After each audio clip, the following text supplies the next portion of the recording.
ডিম আমরা সবাই খাই, কিন্তু আমাদের মনে প্রশ্ন আসে, ডিম সিদ্ধ খাবো নাকি বাজি খাবো?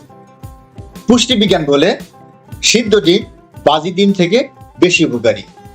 ক্যালোরি হিসেবে একটি সিদ্ধ ডিমে 72 কিলোক্যালোরি থাকে, অন্যদিকে বাজি ডিমে 125 কিলোক্যালোরি থাকে।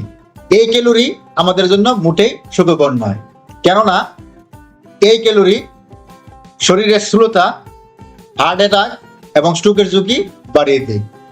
অন্যদিকে সিদ্ধ ডিম এই ক্ষতিটা করে না।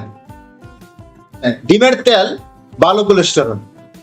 এই ডিমকে যদি ভেজালযুক্ত তেল দ্বারা উচ্চ তাপে ভাজা হয়, তাহলে ডিমের কোলেস্টেরল জটিল যৌগ গঠন করে, যা আমাদের শরীরে বিভিন্ন ধরনের সংক্রমণ তৈরি করে। এই সংক্রমণ নিয়ন্ত্রণ করতে গিয়ে শরীরের ভিতরে টিজি এবং খারাপ কোলেস্টেরল বৃদ্ধি পায়, যার ফলশ্রুতিতে হার্ট অ্যাটাক এবং স্ট্রোকের ঝুঁকি বেড়ে যায়। এই জন্য আমাদের উচিত যত সম্ভব বাজি ডিম এড়িয়ে চলা এবং কমপক্ষে প্রতিদিন একটা সিদ্ধ ডিম খাওয়া। ধন্যবাদ সবাইকে।